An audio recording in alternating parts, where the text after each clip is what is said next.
The air was thick with the smell of salt and the promise of rain. Maria, 9 months pregnant, breathed deeply.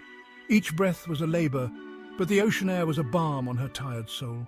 Beside her, James unloaded the car, his face lit by the intermittent flashes of the lighthouse beam. Last trip before we're 3, huh? James grinned, his teeth startlingly white against his dark beard. Maria managed a smile, her hand instinctively resting on her swollen belly. Let's just hope this little one doesn't decide to make an early appearance. James chuckled, a low rumble that echoed the distant crashing waves. Don't worry, I packed the hospital bag, just in case. He winked, his eyes crinkling at the corners. They gathered their things, blankets, a picnic basket, and the most important item, James's camera. He was obsessed with capturing moments, freezing time in a way that life never seemed to allow. Today, he was determined to capture Maria, radiant and strong, against the dramatic backdrop of the autumn sea. The beach was deserted. Grey clouds swirled above, mimicking the churning of the waves. It wasn't the idyllic beach day most expectant couples dreamed of, but for Maria, it was perfect. The solitude was a comfort, a cocoon against the anxieties swirling within her. James, ever the artist, saw beauty in the melancholy. He positioned Maria carefully, her silhouette framed by the stormy sky. He murmured, his voice tight with emotion. Maria blushed, a flicker of her usual self shining through the fatigue. They spent the next hour lost in their own world, James snapping photos, Maria soaking in the last moments of peace before their lives changed forever. S1, you're beautiful. Back at their cottage, the storm broke.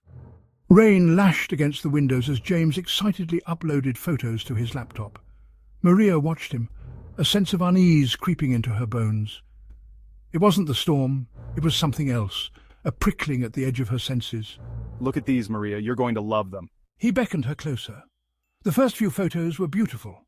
Maria, bathed in soft light, the storm clouds creating a dramatic backdrop, but as they scrolled through the photos, a chill ran down Maria's spine.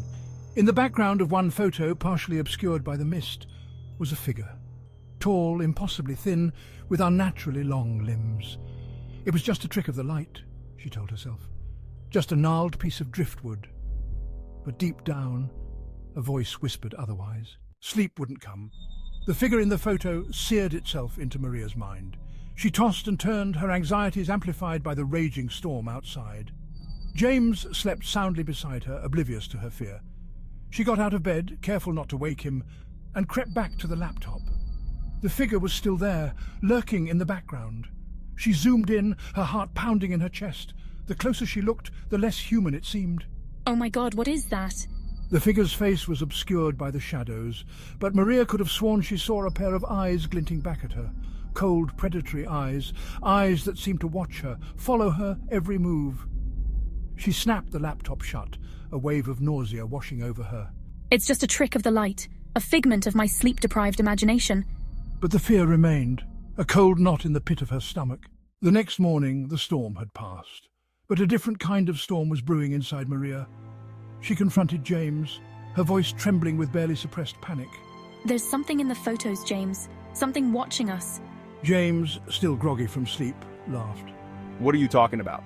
Maria's voice rose in hysteria. James finally understood. He pulled her close, trying to soothe her. S2, in the background, that thing... His words felt hollow, even to his own ears. He'd seen the figure too, a flicker of unease in the back of his mind. But he couldn't let himself believe it. He wouldn't. S1, it's nothing, honey. Just a trick of the light. Probably a piece of driftwood. We need to leave.